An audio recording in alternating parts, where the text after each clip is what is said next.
Last lecture में digestive system में हमने 3 चीज़ों के बारे में डिस्कस किया था। फर्स्ट वाज स्टमक में डाइजेशन कैसे होता है, सेकंड वाज पैनक्रियास का क्या इन्वॉल्वमेंट होता है, and third was gall bladder का इसमें क्या इन्वॉल्वमेंट होता है।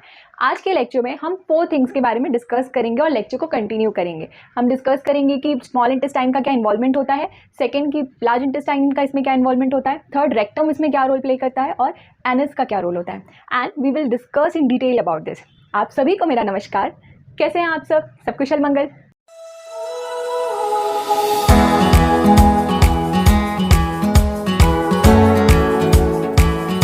आइए स्टार्ट करते हैं डाइजेस्टिव सिस्टम का नेक्स्ट पार्ट और समझते हैं कि स्मॉल इंटेस्टाइन का इसमें क्या रोल होता है। सो जब हमने लास्ट लेक्चर में डिस्कस किया था तब स्टमक से डाइजेशन हो करके यहाँ पे डुओडेनम में आके रुक गया था, यानी स्मॉल इंटेस्टाइन का फर्स्ट पार्ट। स्मॉल इंटेस्टाइन का फर्स्ट पार्ट है डुओडेनम। ओके, तो स्मॉल इंटेस्टाइन बेसिकली 3 पार्ट्स में डिवाइडेड है। दैट इज डुओडेनम, जो कि यहाँ से स्टमक के नीचे से ही शुरू हो जाता है, एंड द सेकेंड पार्ट जो यहाँ पे है that is jejunum. Okay, that is jejunum, and the third part जो सबसे नीचे का पार्ट होता है वो होता है इलियम। ओके, तो ये 3 पार्ट में डिवाइडेड है और इलियम के बाद यहाँ से लार्ज इंटेस्टाइन स्टार्ट हो जाता है। So this is the small intestine. Now we will see कि डुओडेनम क्या फंक्शन करता है यहाँ पे। तो डुओडेनम में बेसिकली यहाँ पे हमने जैसे देखा था कि स्टमक से जब खाना निकल जाता है तो यहाँ पे होता है बाइल जूस रिलीज, जो कि कहाँ से होता है, गॉल ब्लैडर से। और जब गॉल ब्लैडर से बाइल जूस यहाँ पे आता है तो ये फूड के साथ मिक्स होके जो उसके एसिड का रिएक्शन है उसको कम करके उसको बेस बना देता है। करेक्ट, क्यों बेस बनाता है? क्योंकि पेनक्रियास एसिड को एक्सेप्ट नहीं करते हैं, दे वांट कंप्लीट बेस। तो ही ये एंजाइम्स रिलीज करेंगे जिससे कि पूर्ण पाचक हो सके, यानी कंप्लीट डाइजेशन हो सके।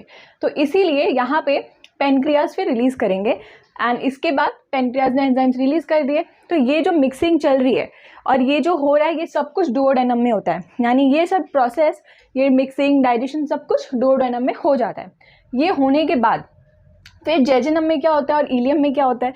तो जेजुनम और इलियम में ये होता है कि यहाँ पे डाइजेशन बहुत ही कम होता है, यानी यहाँ पे डाइजेशन का प्रोसेस नहीं होता है ज़्यादा। यहाँ पे होता है मिक्सिंग, यानी कि एब्जॉर्प्शन का प्रोसेस। जितना भी फूड एब्जॉर्प्शन होता है, जितने भी न्यूट्रिएंट ज़्यादा से ज़्यादा एब्जॉर्ब हो सके, ब्लड स्ट्रीम्स तक जा सके, ये सारा प्रोसेस होता है जेजुनम और इलियम में। तो जेजुनम और इलियम के अंदर जो हम अगर इसका एक सरफेस एरिया देखें, ठीक है, अगर इसका एक सरफेस है तो इसके अंदर छोटे छोटे यहाँ पे विलाई होते हैं। ओके, क्या होते हैं? विलाई। विलाई क्या करते हैं? विलाई का जो स्ट्रक्चर होता है वो थोड़ा फिंगर्स जैसा होता है, जो कि उभरे हुए होता है, और यही है जिनकी वजह से न्यूट्रिएंट्स अब्जॉर्ब होते हैं। ठीक है, तो अगर हम इसका एक ऐसे सरफेस बना लें तो ये कुछ इस तरीके से इसके ऊपर से छोटे छोटे फिंगर्स जैसे बहुत सारे उभरे होते हैं, एंड ये बहुत होते हैं, मतलब लॉट्स ऑफ। तो ये जो है ये क्या करते हैं, ये पूरे ऐसे सर्कुलर फॉर्म में फैले होते हैं पूरे ट्यूब के अंदर। ठीक है, पूरे स्मॉल इंटेस्टाइन के अंदर। कहाँ, कौन से पार्ट में? जेजुनम और इलियम में। और यहाँ से इनका फूड एब्जॉर्प्शन शुरू होता है। जैसे ही डुओडेनम से फूड पास होकर के नीचे आता है, डुओडेनम फूड को फैला देता है और उसको आगे भेजता है ताकि ये ईजी हो जाए एब्जॉर्ब करना फूड को, राइट। तो इसीलिए ये क्या करता है, ये उसको नीचे भेजता है। उसके बाद जेजुनम से ये शुरू हो जाता है एब्जॉर्प्शन, और जितना फूड एब्जॉर्ब यहाँ पे होता है, ठीक है, यहाँ पर ही हमने देखा था कि प्रोटीन को डाइजेस्ट करने के लिए 3 तरह के एंजाइम्स निकलते हैं। सबसे पहले जो निकला था वो पेप्सिन था, करेक्ट। फिर उसके बाद ट्रिप्सिन निकला, और इसके बाद जो थर्ड निकलता है जिससे कि ये डाइजेस्ट होता है दैट इज इरेप्सिन। ओके, ये नाम बड़े अच्छे हैं ना, प्रोटीन डाइजेस्ट करने वाले, they easy, like erepsin, trypsin, pepsin digest करते हैं प्रोटीन। तो आपको नाम से ही पता चल जाएगा कि ओके, तो this is to digest protein, correct. तो इस तरीके से ये प्रोटीन को डाइजेस्ट करने के लिए यहाँ पे एक और एंजाइम रिलीज हुआ जिसका नाम है इरेप्सिन। ओके, तो जेजुनम में एब्जॉर्प्शन हो गया। अब जेजुनम से भी फूड पास होगा, आएगा कहाँ पे? इलियम वाले पोर्शन में। यहाँ पे कंप्लीट एब्जॉर्प्शन होता है। ओके, क्योंकि ये स्मॉल इंटेस्टाइन लास्ट है जहाँ पे पूर्ण पाचक होने वाला है, यानी फुल्ली फूड डाइजेस्ट होने वाला है। इसके आगे डाइजेशन नहीं होगा, तो फुल डाइजेशन यहाँ होने वाला है, इसीलिए यहाँ तक सारा एब्जॉर्प्शन, डाइजेशन कंप्लीट हो जाता है। Okay, so we will see कि फिर लार्ज इंटेस्टाइन में क्या होता है। ओके, तो स्मॉल इंटेस्टाइन में डाइजेशन कंप्लीट हो चुका है। यहाँ पे सारा जितना फूड एब्जॉर्ब कर सकते हैं उतना फूड को एब्जॉर्ब कर लिया जाता है। ओके, और उसके बाद जो वेस्ट फूड होता है उसको आगे पास कर देते हैं लार्ज इंटेस्टाइन में। तो इसको लार्ज इंटेस्टाइन इसीलिए कहते हैं क्योंकि इसका जो पैसेज होता है वो वाइड होता है थोड़ा, किससे, स्मॉल इंटेस्टाइन। स्मॉल इंटेस्टाइन के पैसेज थोड़े पतले होते हैं, लार्ज इंटेस्टाइन के पैसेज बड़े होते हैं, उससे वाइड होते हैं, इसीलिए इसे हम लार्ज इंटेस्टाइन कहते हैं। तो इसके बाद जब फूड यहाँ चला जाता है तो एक और सवाल आता है कि जो स्मॉल इंटेस्टाइन है वो ज़्यादा बड़ा किस में होता है, जो कार्निवरस एनिमल्स होते हैं यानी मांसाहारी जानवर होते हैं उनमें, या जो हर्बीवरस एनिमल्स होते हैं उनमें यानी शाकाहारी जानवरों में। तो अगर हम लॉजिकली समझें तो स्मॉल इंटेस्टाइन में हमारा पूर्ण पाचक हो जाता है, यानी कि जो खाना ज़्यादा खाते हैं उनका स्मॉल इंटेस्टाइन बड़ा होगा, करेक्ट। और हमें पता है कि ज़्यादा खाना कौन खाते हैं, ऑफकोर्स वेजिटेरियन एनिमल्स ही खाते हैं, यानी हर्बीवरस एनिमल्स ही खाते हैं, क्योंकि आप किसी एनिमल को मांस दे दो, ठीक है, आपने दिया है तो इतना आप दोगे तो उतने में हो जाएगा, इतना ही वो खाएगा, इतना तो नहीं है कि वो दिन भर मांस खाता रहेगा, करेक्ट। इतना खाएगा एंड फिनिश हो जाएगा, उसका जो मतलब एक भूख होती है ख़त्म हो जाएगी। लेकिन जो हर्बीवरस होते हैं आप उनको इतना सा घास ला करके दीजिए या भूसा दीजिए, वो वही खाते हैं, घास भूसा है ना, और पत्ते ये सब खाते हैं, तो आप उनको इतना ला करके दे दीजिए जितना आपने कार्निवरस को मांस दिया है। अब वो आपको बोलेंगे कि मजाक चल रहा है क्या, इतने में तो हमारा ब्रेकफास्ट भी नहीं होगा, तो मुझे थोड़ा अच्छी क्वांटिटी में चाहिए। तो अगर उनको नहीं रोका जाए तो वो दिन भर भी उसे खाते रहेंगे, है ना, तो ये चलता रहता है। तो इसीलिए जो हर्बीवरस होते हैं वो ज़्यादा खाते हैं, बिकॉज दे ईट लीव्स, है ना, ये सब खाते हैं। तो इसीलिए ये जो होता है उनका बड़ा होता है, यानी हर्बीवरस में स्मॉल इंटेस्टाइन बड़ा होता है क्योंकि उनमें कंटिन्यूसली कुछ ना कुछ जाता रहता है, ऑलराइट। तो इसीलिए स्मॉल इंटेस्टाइन बड़ा होता है हर्बीवरस में।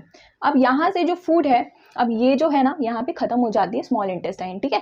यहाँ से शुरू हुई, ये फर्स्ट पार्ट है डुओडेनम हो गया, इसके नीचे यहाँ पे जेजुनम हो गया, और इस वाले पार्ट में यहाँ से लास्ट जो पार्ट है वो इलियम हो गया, और यहाँ पे ये ख़त्म होके यहाँ से शुरू हो जाती है लार्ज इंटेस्टाइन। अब लार्ज इंटेस्टाइन में क्या होता है कि लार्ज इंटेस्टाइन में ये जो यहाँ पे एक आपको ब्लैक कलर का पार्ट दिख रहा होगा, ये वाला, इसको हम कहते हैं अपेंडिक्स, ओके।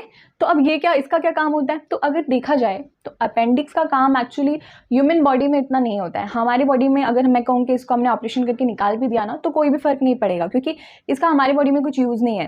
लेकिन जो एनिमल्स होते हैं ना उनके बॉडी में इसका बहुत यूज़ होता है। ये क्या करता है, जैसे कि एनिमल्स ने जो भूसा खाया या फिर वो जो ग्रास खा रहे हैं या जो भी खा रहे हैं, ठीक है, वो अगर कुछ रह गया स्मॉल इंटेस्टाइन में डाइजेस्ट नहीं हुआ तो वो जाके अपेंडिक्स में उनका डाइजेस्ट होता है, और उनके बॉडी में अपेंडिक्स बड़ा भी होता है। हमारे ह्यूमन बॉडी में अपेंडिक्स छोटा होता है, और आपने बहुत लोगों को सुना भी होगा अपेंडिक्स का ऑपरेशन होता है ये सब। तो वो क्यों होता है, तो उसमें क्या होता है कि अपेंडिक्स में कभी कभी प्रॉब्लम हो जाती है, कुछ ना कुछ इशू हो जाता है जिस वजह से ऑपरेशन करना पड़ता है। और ये प्रॉब्लम भी हमारे वजह से ही होती है। कैसे, कभी अगर आपने कुछ पहना है तो आपने उसे काफ़ी टाइटली बांध दिया या टाई कर दिया, तो हो सकता है कि उससे भी अपेंडिक्स डैमेज हो जाए, वहाँ पे या तो घाव हो जाता है, वो पकने लगता है, धीरे धीरे करके फिर उसको निकालना ही पड़ता है, उसको काट के, तो उसका ऑपरेशन होता है। सेकेंड इशू हो सकता है कि आपने सुना होगा कि बचपन में मम्मी हमेशा हमें कहते थे ना, बिया मत खाओ, यानी सीड्स को मत खाना, कुछ भी अगर आप खाते हो तो सीड्स फेंक देना। अगर नींबू के बीज है या फिर किसी कलिंगर या फिर वो होता है ना संतरा, उसके बीज है तो मत खाना, उसको च्यू मत करना। जब हम बोलते हैं या पूछते थे कि क्यों ऐसा नहीं खाना चाहिए उसको, तो वो हमें बताते थे कि आपके अंदर एक पेड़ उग जाएगा अगर आपने उसको खाया, क्योंकि वो बिया है और बिया से पेड़ उगता है, तो कोई प्लांट निकल गया फिर प्रॉब्लम हो जाएगी, क्योंकि आप पानी वानी पीते हो, उसको पानी मिलेगा तो यहाँ वहाँ से फिर पत्ते निकलेंगे, तो क्या करोगे। तो हम लोग भी डर जाते थे, तो एक्चुअली हम वो ना करें इसके लिए हमें ऐसा कहा जाता था। पर एक्चुअली क्या होता है कि जो बिये होते हैं ना, ये डाइजेस्ट नहीं होते हैं या ये ब्रेक डाउन नहीं हो पाते कभी कभी, और ये जा करके अगर अपेंडिक्स में फंस गए तो अपेंडिक्स में फिर उसका ऑपरेशन ही करना पड़ता है, क्योंकि वहाँ पे वो फंसे फिर बहुत पेन करेगा, बहुत सारे इश्यूज़ क्रिएट करेगा, इसीलिए उसका ऑपरेशन करके उसको निकालना पड़ता है। तो इसीलिए ये सब सीड्स वगैरह खाने के लिए मना किया जाता है। तो अपेंडिक्स का हमारे बॉडी में कोई यूज़ नहीं है, पर एनिमल बॉडी में इसका यूज़ होता है। तो अब देखते हैं कि लार्ज इंटेस्टाइन, तो पहले लार्ज इंटेस्टाइन के हम पार्ट्स देख लेते हैं। तो ये कुछ इस तरीके से होता है ना, ये नीचे से ऊपर की तरफ यहाँ से खाना जाता है, फिर यहाँ से यहाँ जाता है, यानी राइट टू लेफ्ट जाता है, और फिर यहाँ से नीचे जाता है, करेक्ट। तो इसका जो फर्स्ट पार्ट है, ठीक है, जहाँ से ये खाना ऊपर जा रहा है, यहाँ से ऊपर जाता है ये खाना, करेक्ट। तो इसको हम क्या कहते हैं, क्योंकि ये ऊपर लेके जाता है इसके लिए इस पार्ट को हम लोग कहते हैं असेंडिंग, क्या कहते हैं, असेंडिंग कॉलन, ओके। क्योंकि यहाँ से खाना ऊपर जा रहा है इसके लिए हम इसको कहेंगे असेंडिंग कॉलन। तो असेंडिंग कॉलन हो गया, मैथ्स में आपने असेंडिंग डिसेंडिंग पढ़ा ही होगा, यानी जब नीचे से ऊपर जाता है तो उसको हम कहते हैं असेंडिंग। अब यहाँ पे ये क्या कर रहे हैं, यहाँ पे इस वाले पार्ट में ये इसको फ्रॉम राइट टू लेफ्ट लेके जा रहे हैं, है ना, इधर राइट से लेफ्ट की तरफ इसको लेके जाता है। तो इस वाले पार्ट को हम लोग क्या कहते हैं, इसको कहते हैं हम लोग ट्रांसवर्स कॉलन। ओके, क्या कहते हैं, ट्रांसवर्स कॉलन। क्यों? क्योंकि ये खाने को इस तरफ लेके जा रहे हैं, फ्रॉम राइट टू लेफ्ट। अब यहाँ से जब यहाँ पे आ जाता है खाना लेफ्ट में, तो ये नीचे आता है ना, तो ये अभी ऊपर से नीचे आ रहा है। जब हम मैच करते हैं तो ऊपर से जो नीचे आते हैं नंबर्स, उनको हम डिसेंडिंग कहते हैं। तो इसको भी हम क्या कहते हैं, क्योंकि ये ऊपर से नीचे लाता है, इसके लिए इसको हम कहते हैं, I will write it here, CENDING। Okay, ये ऊपर से नीचे आ रहा है तो इसको हम डिसेंडिंग कॉलन कहेंगे।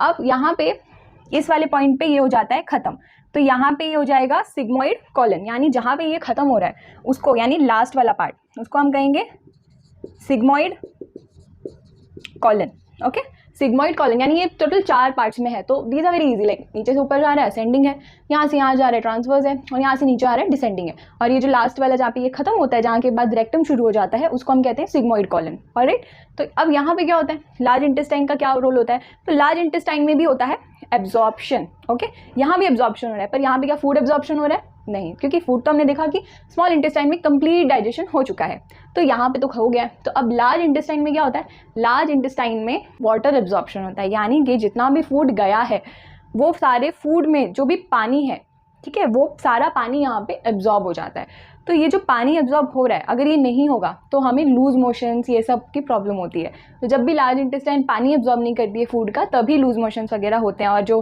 डायरिया वगैरह की प्रॉब्लम होती है। कॉलेरा में तो लोगों को बहुत ज़्यादा दिक्कत होती है, क्योंकि पानी निकलता रहता है बॉडी से, राइट, बार बार लूज मोशंस होते हैं दिन में 8-10 बार, और इसकी वजह से लोगों की जान भी चली जाती है, क्योंकि बॉडी में 1% भी पानी कम होता है तो हमें डिहाइड्रेशन होने लगता है, हम तुरंत जाकर के पानी पीते हैं, करेक्ट। तो इसीलिए बॉडी में पानी का होना बहुत ज़रूरी है। तो लार्ज इंटेस्टाइन का भी रोल बहुत इंपॉर्टेंट है यहाँ पे, ये सारा जो भी पानी होता है ये एब्जॉर्ब करता है, हमारे बॉडी में डिहाइड्रेशन नहीं होने देता है। तो अब जो भी पानी एब्जॉर्ब हो रहा है, पानी एब्जॉर्ब होने के बाद अभी ये जो फूड है ये ऐसे ऐसे ट्रैवल करके जाता है इस पैसेज से। तो इसमें एक और चीज़ होती है, यहाँ पे फूड में म्यूकस भी मिलता है। म्यूकस मिलने से क्या होता है कि पानी एब्जॉर्ब होने के बाद जो भी बचेगा वो सारा वेस्ट फूड होगा। ओके, तो उसमें अब म्यूकस मिलने से वो जो खाना है वो पूरा चिकना हो जाएगा, यानी चिपचिपा सा बन जाएगा, जिससे कि इजीली वो बॉडी से पास होके बाहर आ सके, तो और हमें कोई पेन ना हो। तो इसीलिए ये सब यहाँ पे होता है, ठीक है। इसके बाद ये यहाँ से बाहर आके कहाँ आ जाता है, रेक्टम में आ जाता है, एंड रेक्टम यहाँ है। तो ये रेक्टम में आके रुकता है, और रेक्टम में फूड आने के बाद यहाँ पे जितना भी अब वेस्ट है वो स्टोर हो चुका है, और यहाँ पे स्टोर होने के बाद तभी हमें प्रेशर फील होता है और स्टूल पास करने की फीलिंग आती है। तो जो भी वेस्ट है अब आ गया है। अब यहाँ पे अगर हम नॉर्मली देखें तो एक नॉर्मल लाइफस्टाइल में, हेल्दी लाइफस्टाइल में हमें दिन में कम से कम 2 बार स्टूल को पास करना ही चाहिए, करेक्ट। लेकिन बहुत लोग होते हैं जो ऑल्टरनेटिव डेज पास करते हैं, यानी दिन में 1 बार भी नहीं करते, 2-2 दिन में 1 बार इस तरीके से स्टूल पास करते हैं, ऐसे भी लोग होते हैं। तो अब उनमें क्या इशू होता है कि बहुत टाइम तक वहाँ पे वेस्ट जमा होने की वजह से स्किन में घाव होने लगता है। जैसे कि आप कहीं पे कचरा रख के छोड़ दीजिए तो वो जगह में से स्मेल आएगी, वो गंदा हो ही जाएगा, और वहाँ पे मक्खी कीड़े मकोड़े सब आएंगे, है ना। तो अभी जो वेस्ट फूड है ये भी एक तरीके से इसमें बहुत सारे बैड बैक्टीरियाज हैं और बहुत सारी ऐसी चीज़ें जो आपके हेल्थ के लिए अच्छी नहीं है, जिसे फटाफट बॉडी से निकालना ही समझदारी है। तो यहाँ पे जो लोग इसको नहीं निकालते हैं, रहने देते हैं, वहाँ पे उनकी स्किन खराब होने लगती है, सड़ने लगती है, घाव होने लगता है। और जब नेक्स्ट टाइम उनको स्टूल पास होना होगा तो अब क्योंकि वहाँ पे घाव हो गया है, इस वजह से उनको दर्द होता है, ब्लीडिंग होती है, क्योंकि वो स्किन जो है वो ऑलरेडी घाव है और उसमें और कुछ पास हो रहा है तो वो घिसता है, जिस वजह से दर्द होता है। तो ये प्रॉब्लम होती है, इसको हम पाइल्स कहते हैं, जिसमें ये सब दिक्कत होती है। फिर डॉक्टर उसका ऑपरेशन करते हैं, उसे काट करके उतना पार्ट निकाल देते हैं। तो ये पूरा एक चीज़ होती है जिसके लिए हम ही जिम्मेदार हैं, क्योंकि हम अगर उसको ध्यान रखेंगे, दिन में 2 बार स्टूल पास करेंगे, तो ये सब प्रॉब्लम्स नहीं होगी और हमारा सिस्टम भी हेल्दी रहेगा, विच इज़ वेरी इंपॉर्टेंट, है ना। जैसे कि आप अपने घर को साफ़ रखते हैं, घर को साफ़ रखना, एक साफ़ घर में रहना बहुत ज़्यादा इंपॉर्टेंट होता है, क्योंकि ये आपके पूरे मेंटल वेलबींग को एक तरीके से अफेक्ट करता है ना। आप कैसे एनवायरनमेंट में रहते हैं ये बहुत ज़्यादा ज़रूरी है। तो जितना आप अपने घर को, अपने एनवायरनमेंट को साफ़ सुथरा रखेंगे उतना हेल्दी फील करेंगे। लेकिन बाहर कितना भी साफ़ हो, अगर आपके अंदर आपने सफाई नहीं रखी है, आपका सिस्टम ही हेल्दी नहीं है, साफ़ नहीं है, तो उसका कोई फ़र्क नहीं है। क्योंकि क्या मतलब, आपके अंदर ही साफ़ सफाई नहीं है ना, तो पहले आपको अपने अंदर चीज़ों को क्लीन करना है, अच्छे से रखना है, सिस्टम को हेल्दी रखना है, तो उससे आप और अच्छे से ग्रो कर सकते हैं, करेक्ट। तो यहाँ पे रेक्टम में खाना आ गया, स्टूल पास होता है एनस के थ्रू। तो एनस का फंक्शन है, एनस एक मीडियम है जहाँ से ये सारा वेस्ट पास कर सके। Alright, so this was all about the digestive system, और यहाँ पे डाइजेस्टिव सिस्टम का टॉपिक खत्म होता है। सो ये हमने पूरा डिस्कस किया विच वॉज वेरी इम्पॉर्टेंट, क्योंकि ये लास्ट पार्ट में small intestine, large intestine, rectum, anus, इनका एक बहुत ही इंपॉर्टेंट फंक्शन होता है और इससे बहुत सारे क्वेश्चंस भी आते हैं एग्जाम में। तो अगर आपको इसमें से कोई भी डाउट है या आपको लगता है कि और भी कुछ है जो आपको समझ में नहीं आया है या कोई क्वेश्चंस आ रहे हैं, तो आप मुझे कमेंट सेक्शन में बता सकते हैं, मैं वहाँ पे उन्हें ज़रूर आंसर करूँगी। And thank you so much for watching.